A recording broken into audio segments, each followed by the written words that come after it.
I saw it that one November that I was waiting to come back. How long? 2 years or a year? Was it a year? I'm gonna go out in the truck and get that CD for it. Okay.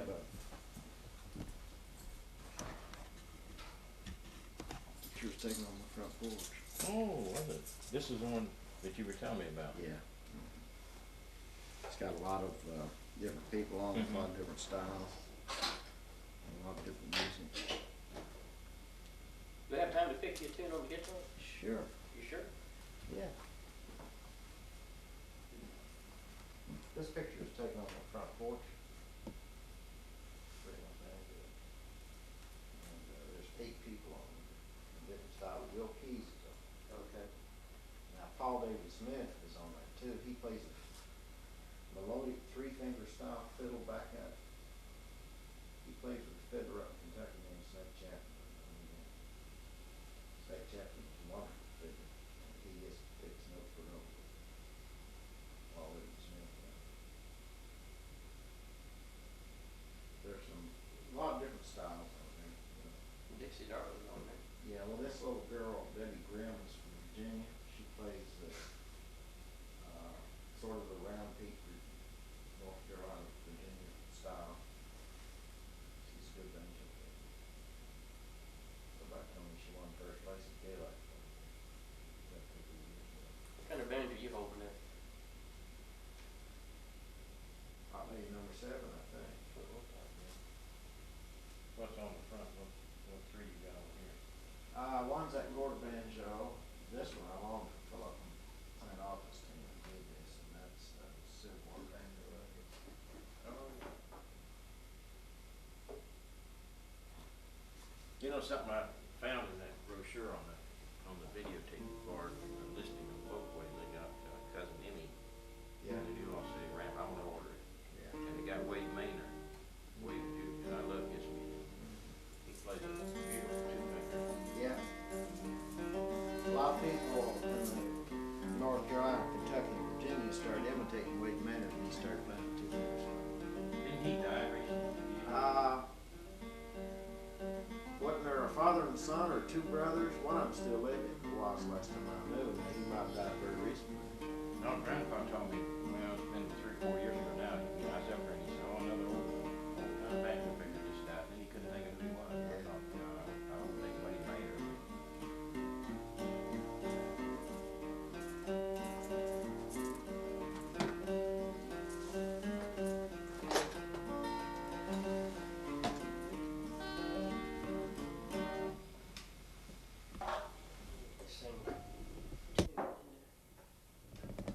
Don't forget to do that other little short one. That's what I'm going to do. Are you gonna? I thought you were gonna do Dixie Darling.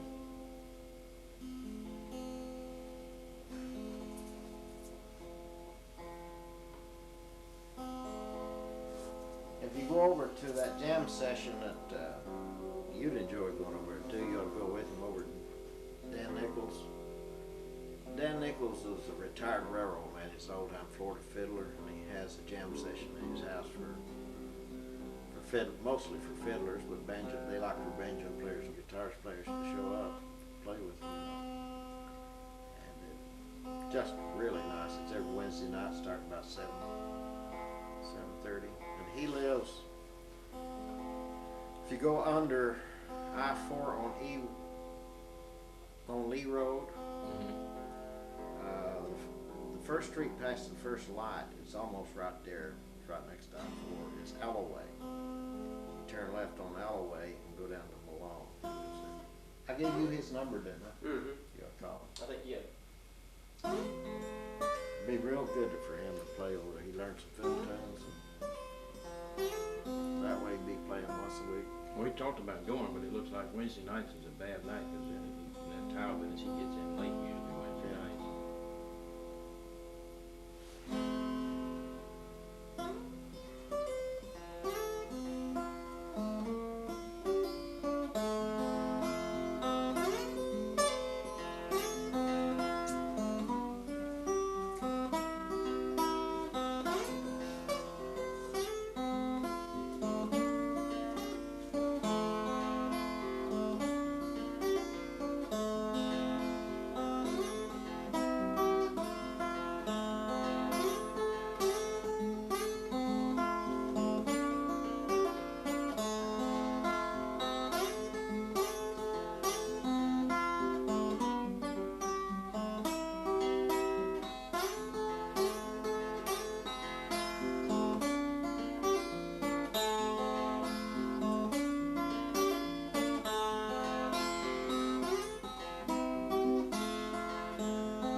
words to that?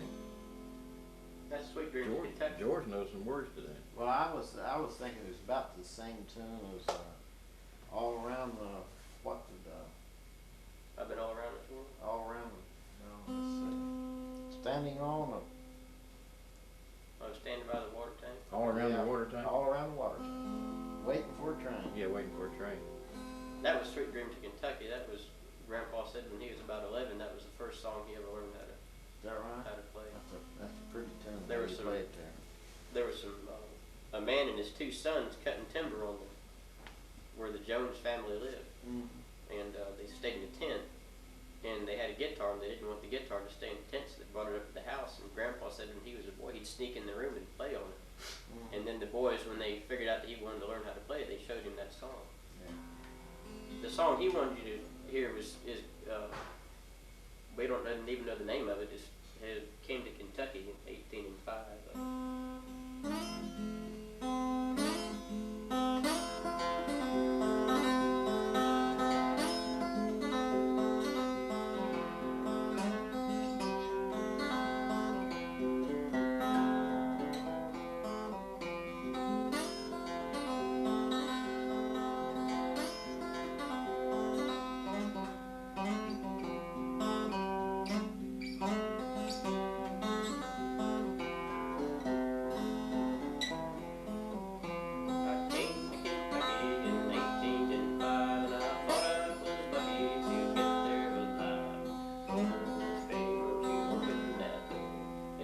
It's tuned too low for me to sing it.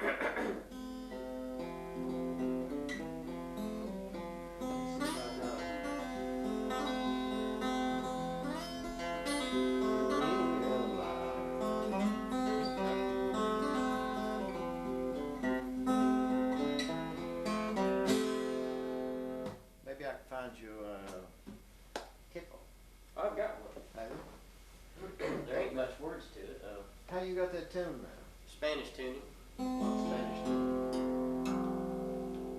The first four strings are tuned like a banjo and G. Then the others, the last two, you just harmonize.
Once you open that door, I'll never go roaming no more.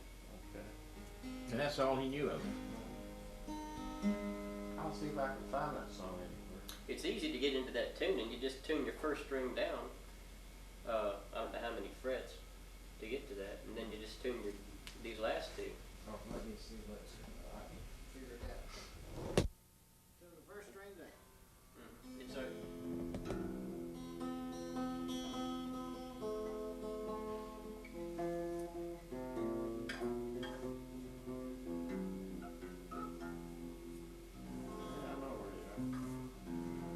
What kind of tuning do you call that?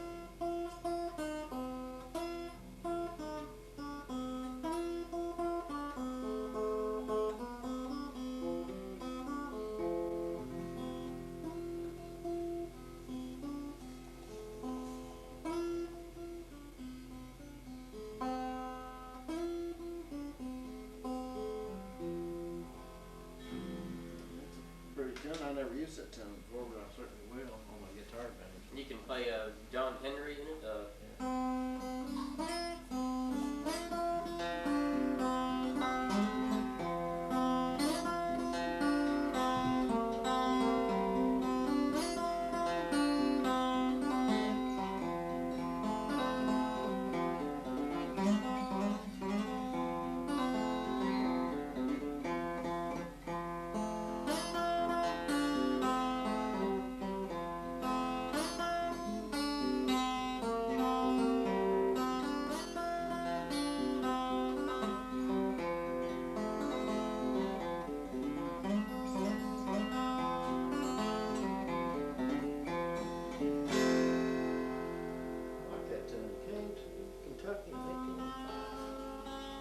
Some things you hear just stick with you, you know. Boy, everybody's different, yeah. you know.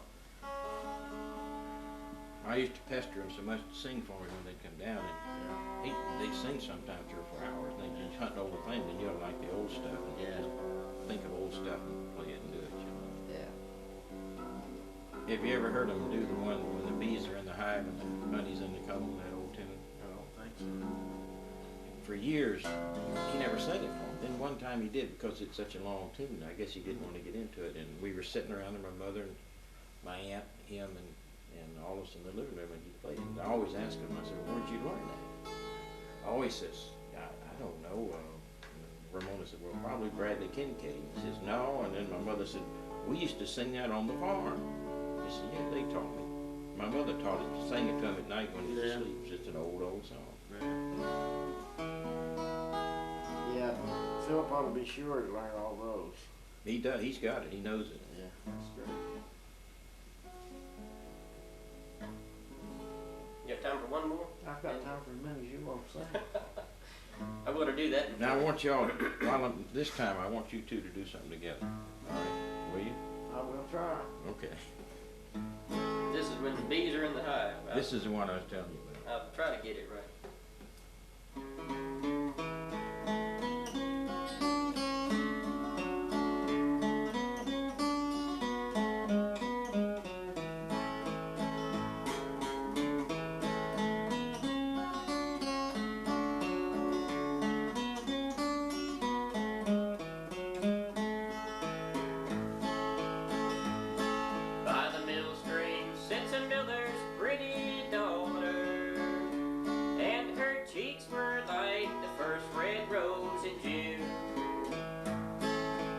Sweet voice sounded like the rippling water, as so sweetly she hummed a low-love tune. Soon all her songs of joy will turn to sorrow, for her sweetheart now has come to say goodbye. Sadly now she's thinking of the lonely morrow, as he kisses her and murmurs with a sigh. When the bees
They did that. He and Ramona did that on the Perry Como show one time.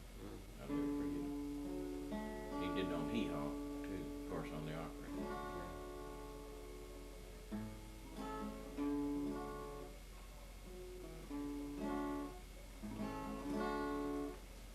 Okay, it's time for the duet now.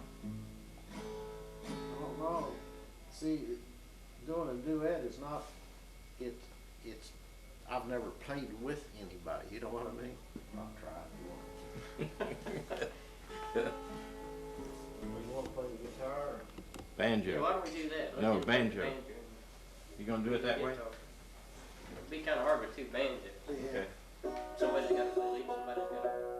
Now, let's see, you're in I'm gonna see. probably.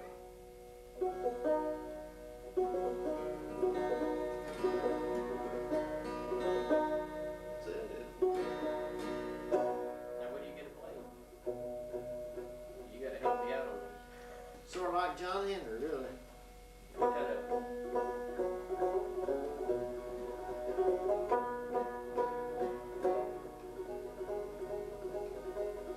What kind of rhythm would I play on this?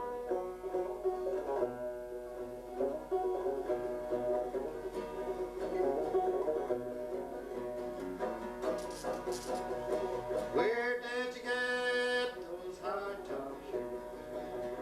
Or the dress you wear so fine? Well, I got these shoes from a railroad man. Dress from the driver in the mine. Dress from the driver in the mine.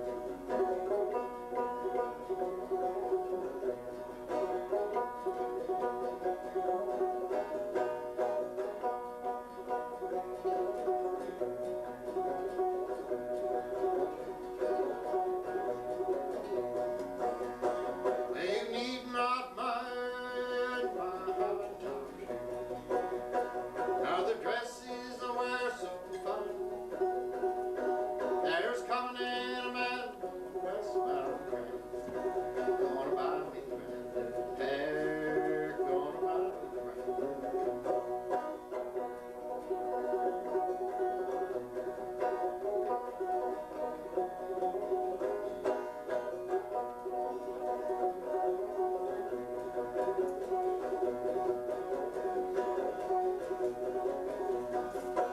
Oh, I don't like a gambling man. Lord, he won't work in the mine. And a gambling man will get it if he can. Drink up your body like wine. Drink up your body like wine.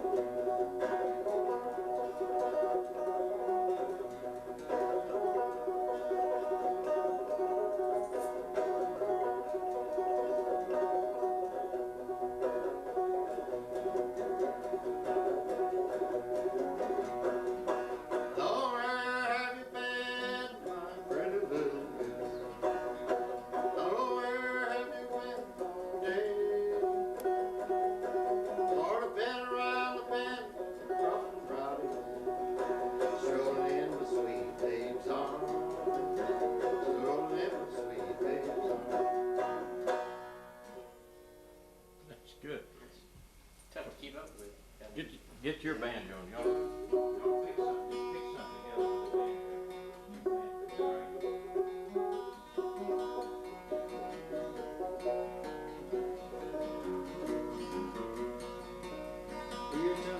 Do you tune your guitar down one fret, or you tune it up to pitch? Or I got this banjo tuned down. When I capoed, let's see, that's 3 frets higher than standard, I think. And I got it, so when I take it off, I should be in standard. Should be, I'm pretty sure.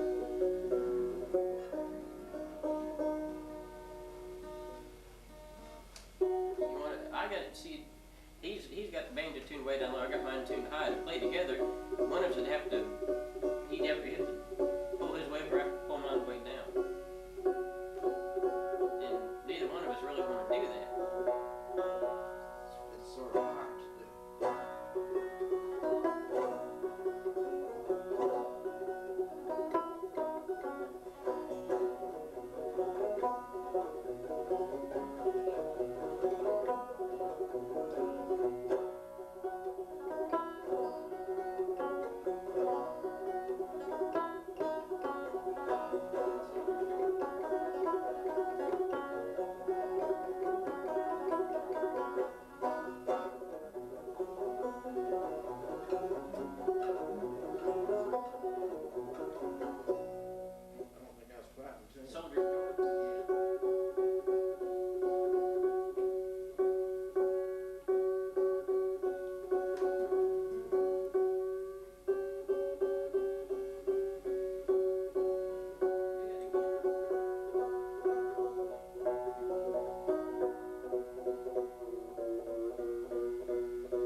old timers called it.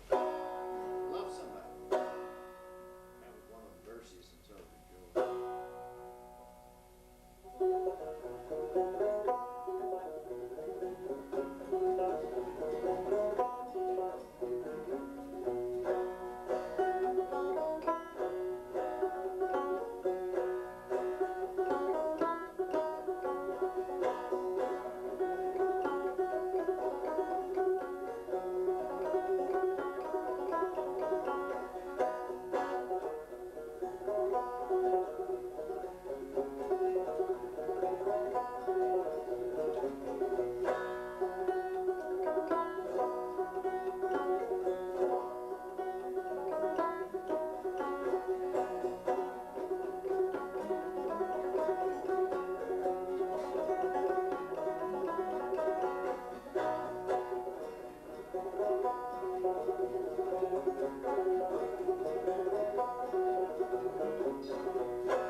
That's about as much of a duet as you'll probably get.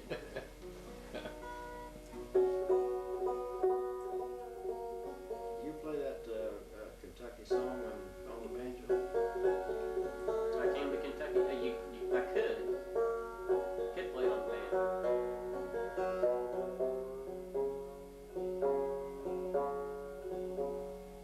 Just play it in G. Well, I'd be in, I think I'd be in A.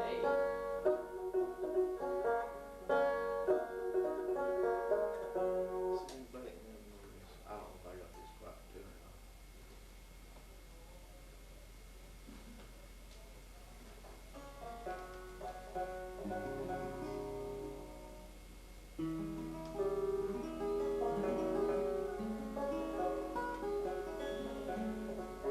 Has anybody heard from Dave Duncan since he pulled out? Heron or Hive?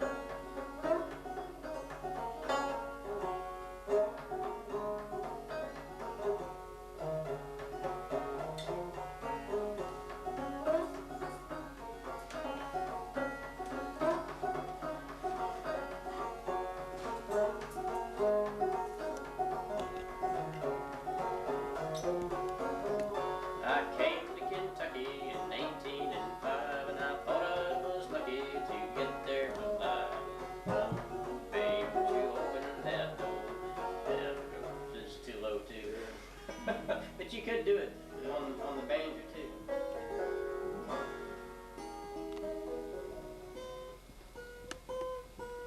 I tried to write a second verse to it to go along with that. Something about when I walked through that gate and never thought I'd miss home so much as before. And he thinks it's easy to come up with words for songs, and if you want to make sense of it, it takes a special talent I'll to tell you what, let's to do. write a song. Get him sit down and write. Yeah, I'll write it for you. But I think I could write the rest of that song and make it sound pretty good.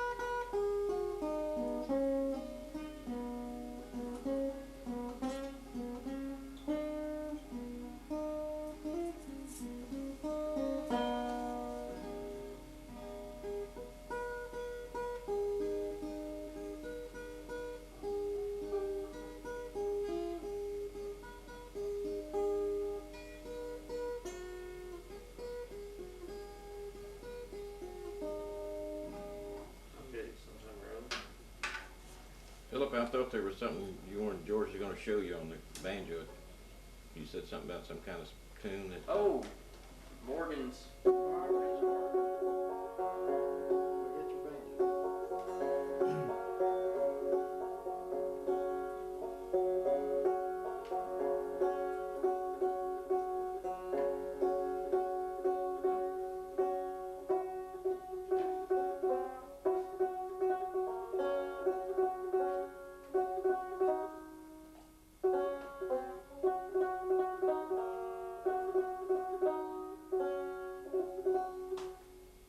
You said it was in G, didn't you?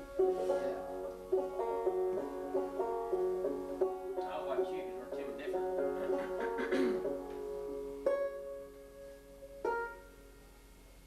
Two times.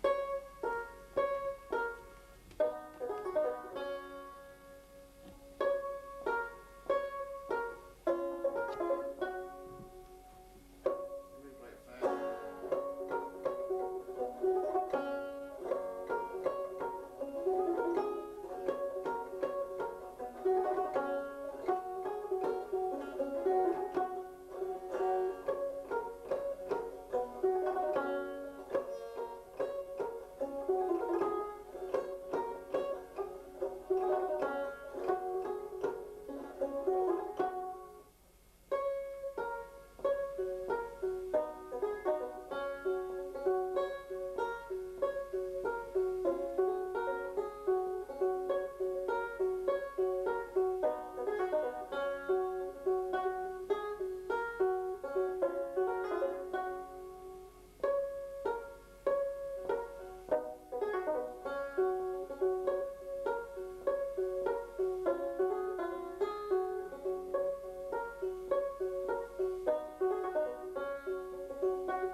That's what he showed me now, but I added the second part, which is about the same. Instead of going, that's 4 notes. I got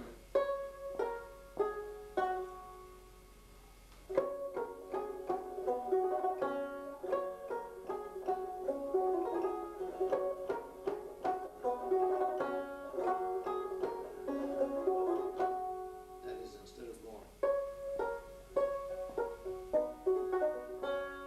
Right. I play everything the same. The only thing I do different is those 4 notes. That's perfect.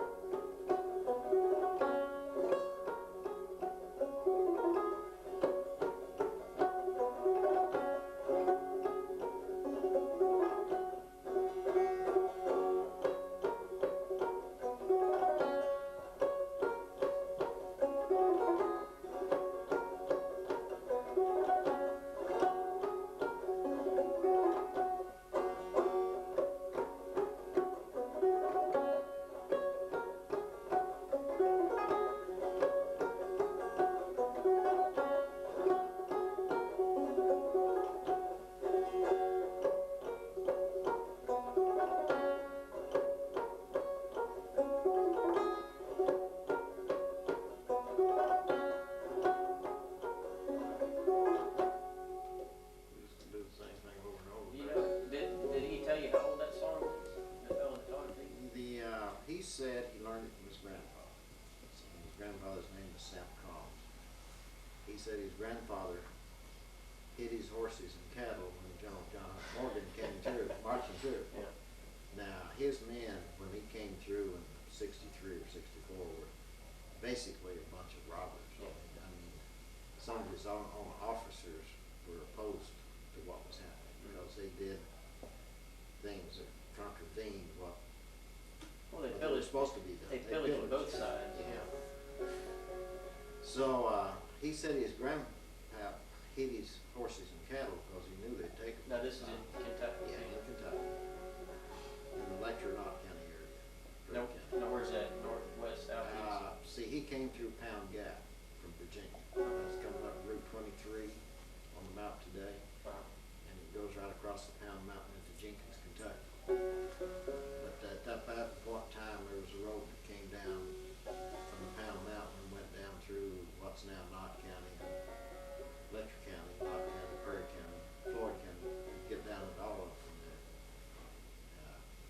he said he hid his horses and cattle, forgot about his fiddle, and left it hanging on the wall. And he said he stole it. And he said that that night, he thought he might be able to steal it back, so he slipped up where he could see him at the campfire. And he said John Morgan was standing at the campfire fiddling that tune, and said that's all he ever got out of his fiddle. So it probably was from the war then, during the war. Now, he told me that tale, and he died last year, I think, or a year before last, in Knott County Nursing Home. About a year before he died, I took that banjo right there and went in and sat down and played it for him, and he told me the same tale word for word. Yeah. So I know his grandfather told him that tale. Right. How much truth there's in it, I don't know, but it could be true. That sounds about right. My great-great-grandfather rode with him for a certain period until he was killed. And so it's pretty neat. The Civil War was particularly vicious in the mountains of Kentucky. Yeah. And it's only today that you're starting to talk about it and do some reenactments, because both sides, Well, it was bushwhacking is all it was. but yeah, both sides were bushwhacking and robbing, and a lot of the men in the mountains didn't want to fight on either side, but they had to protect their family. They felt they had to protect their family, you know. That's why Tennessee was so divided. And some of them hid out in the mountains, and the relatives and family would bring them food. They just didn't want to fight on either side. A lot of members of the Orphan Brigade deserted early throughout the war to go back home and protect their families and stay home. That was a big problem. In the Army of Tennessee was desertion. They didn't want to fight for the reasons that everybody was fighting for. They fought to protect their homes. Well, it was quite common for people to come back and put Raise a crop and then Yeah. sometimes go back or Go sometimes back, yeah. stay. A lot of them they listed as deserters when they really wasn't. My grandmother told a story to me when I was young, when the Confederate armies came through Kentucky, probably in '62 when they fought the Battle of Perryville in Richmond, Kentucky. She tells about her great uncle, Lofton Jones, when the Confederate Army came through drafting, trying to raise troops.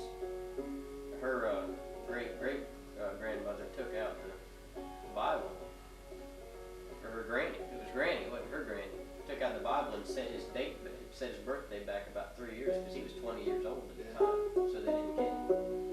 And she tells about how they raided everything. They took chickens, eggs, cows, They did. and everything. And she said, she told a story about this old goat that run and hid in the woods. And every day at a certain time it'd stand up on a stump to get milk. And when they came through, I don't know if somebody run it out in the woods or what, but right after they left, the goat came back out and stood on the stump ready to get milk. That was the only thing left was the goat. They took everything else, cows and chickens and everything. But what they did was take their means of eating. Mm-hmm. You know, both sides did. He said it's a horrible war. And I don't think it's something that ought to be glorified. It is. Well, everything is glorified.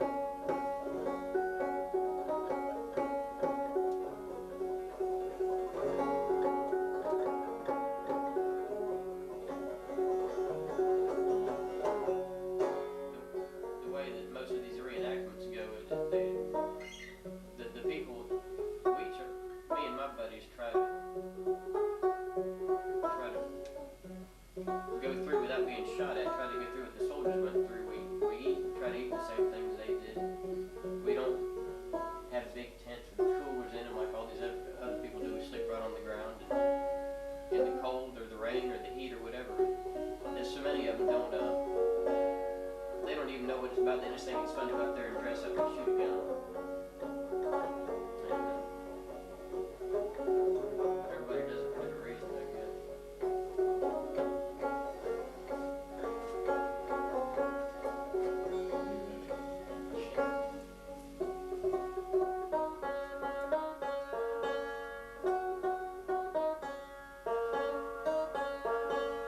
Came to Kentucky in 1805.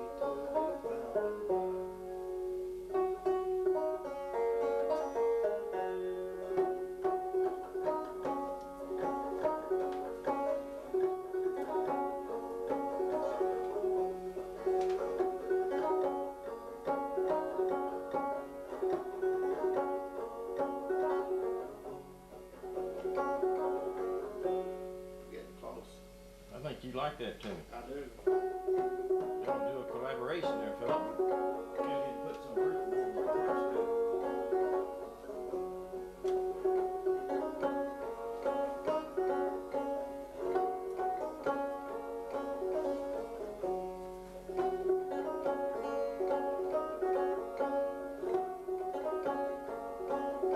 That's the second part, huh? Yeah. I think I can get close on the first.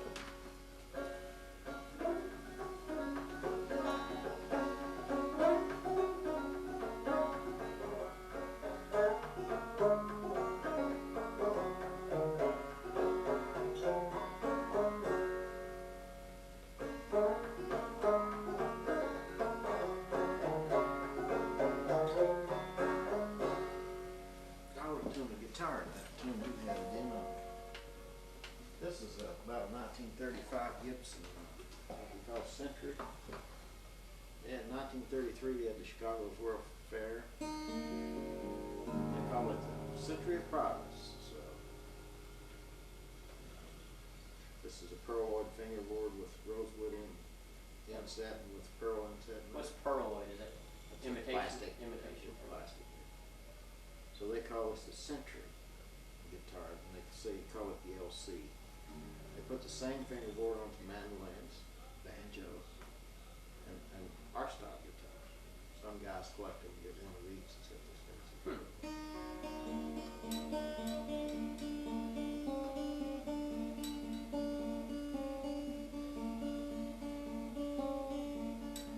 Have to go way down with it.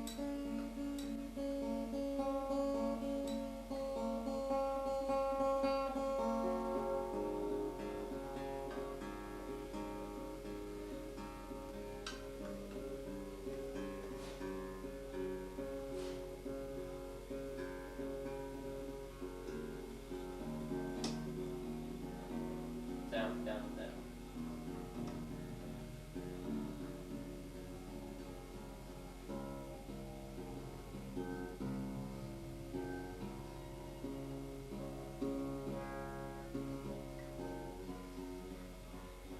Whoa.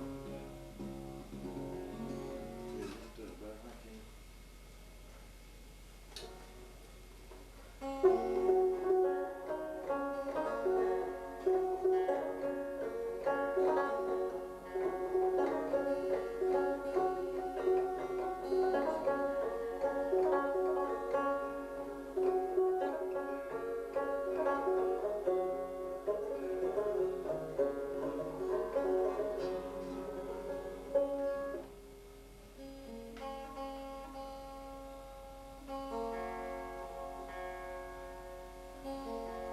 That's a good sounding guitar, actually.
those sound very similar, Sweet Dreams of Kentucky and then that other one.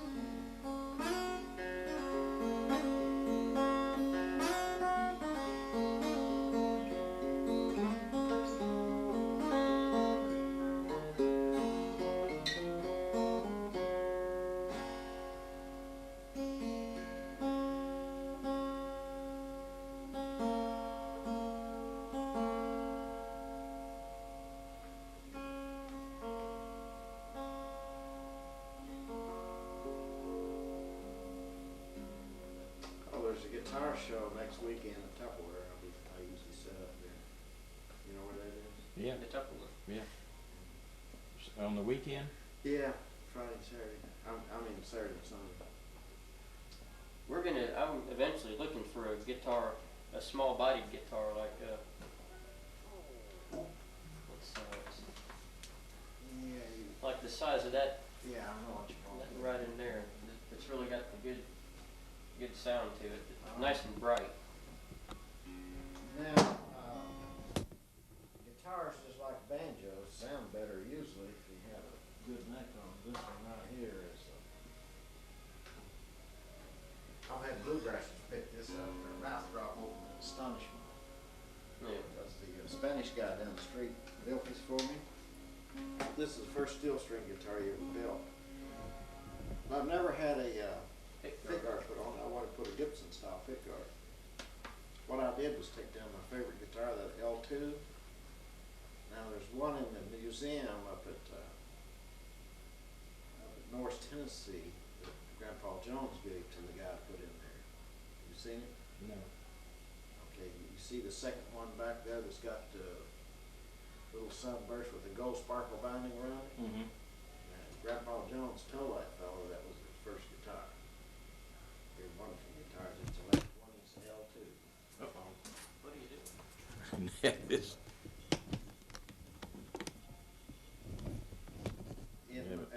Up at North Tennessee where those tapes were taken, they have at a fair every year in the fall in October. Grandpa Jones always paid there.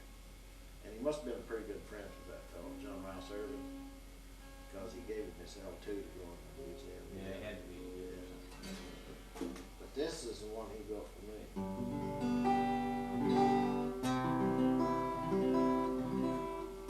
Flat bottom tune, but this thing is booming. It's got a rosewood back and side.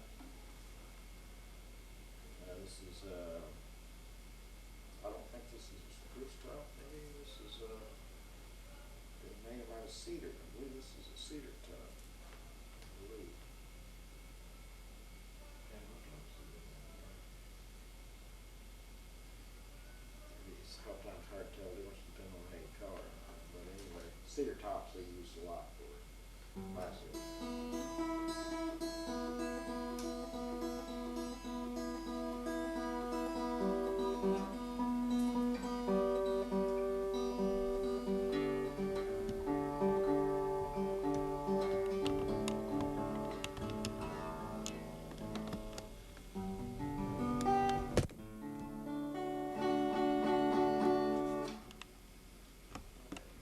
The neck probably too big for you.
Yeah, on the neck though. I think so. Do it anyway. You know.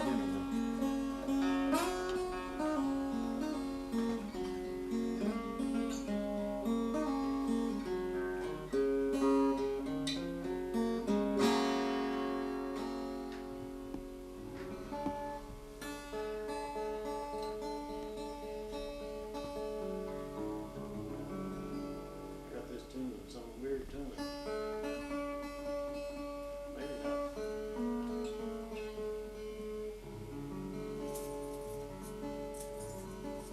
S.S. Stewart. Now this is a nice sounding little turn of century banjo. It's got had a lot of work on it. A long time ago someone expressed it. I took it over to the guy out at Safety Harbor and put a bridge, made a bridge for it. It looks appropriate. Uh-huh. This thing is just wonderful. It's great. But I think and it's very unusual, and it's got a. I ask people what kind of wood that is, and most people don't know it's mahogany. Is it? It's curly mahogany, and you don't see it much past the turn of the century. What do they use on fiddles? Usually maple. Maple. Maple backside, spruce top. Curly maple. You see how curly that mahogany is? See it curly? Is mahogany real hard wood? Real. Mahogany's not as hard as, for instance, maple. It's softer than maple, but it's a wood that it's easy to work, and it's a nice wood for instruments. That's the reason we use it so much in instruments. This is very unusual, how that curly mahogany. This is probably around 1910. I got a couple of them. Got one of them. It's got pearl top. Fixed up. This one just plays wonderful, but it's good if you're sitting around finger picking. Look at that. But I'll find you one. Okay.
Played that on a pretty sounding guitar before.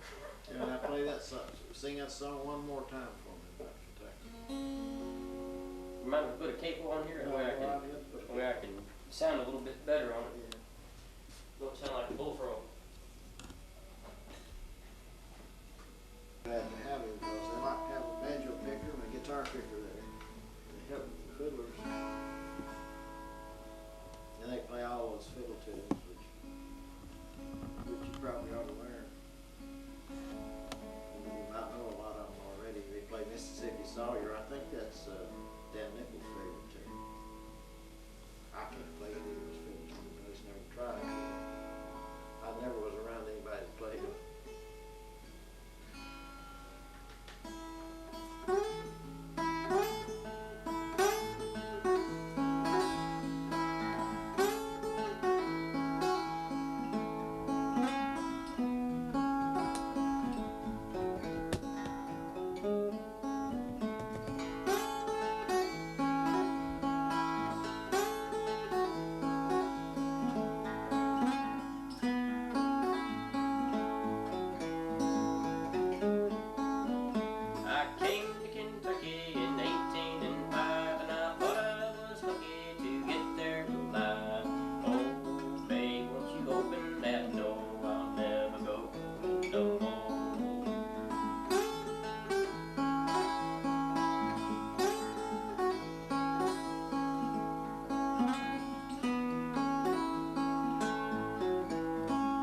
Next time you come down, I'll try to play it for you. All right.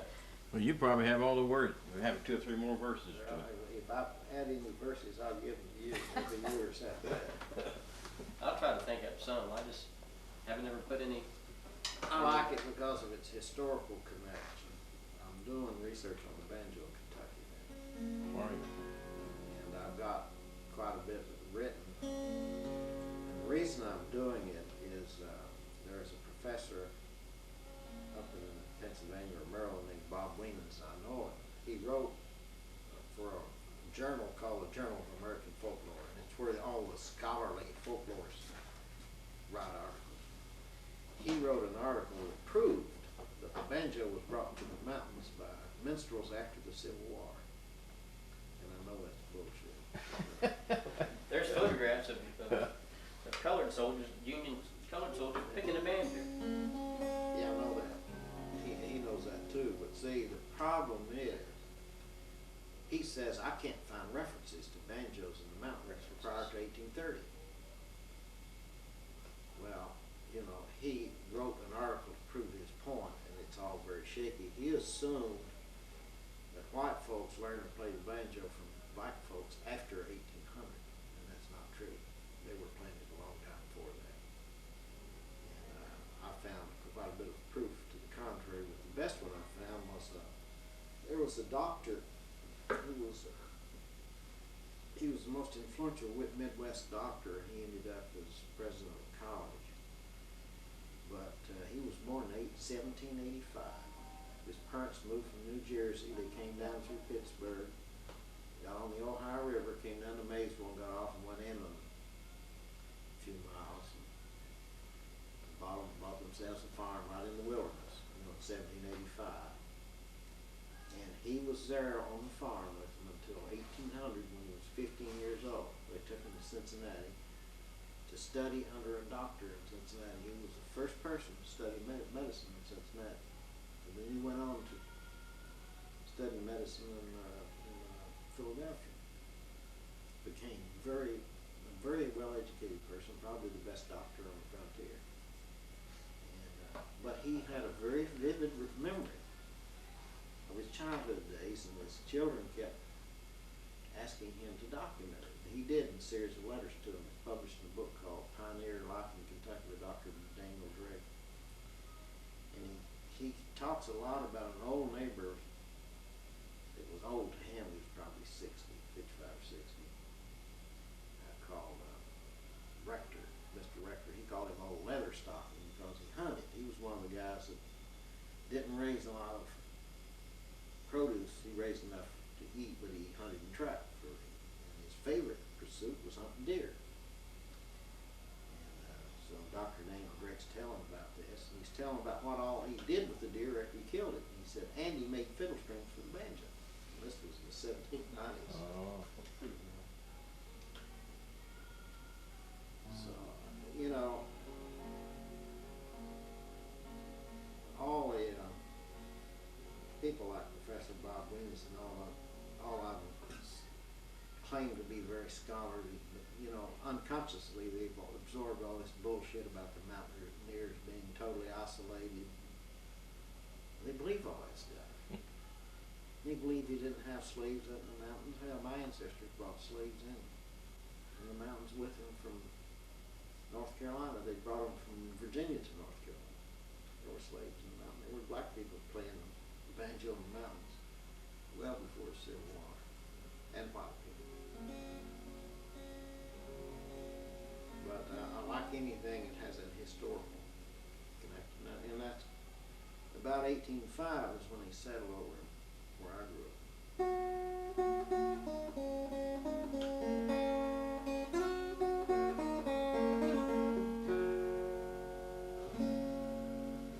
Pretty song too. Yeah, it is. Besides that, that's a Yeah. pretty tuning to be in. You can really. It is. Yeah, I like that too.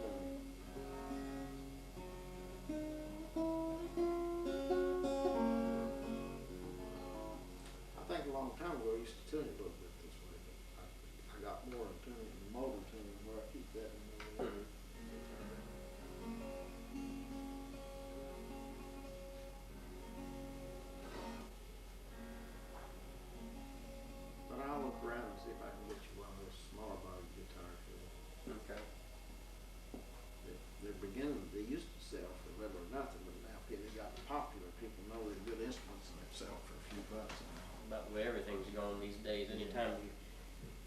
find something now, somebody's wised up to it, and you can't get it for What's it? bargain. See, now, here's one, here's a Gibson, Calvin's Hood.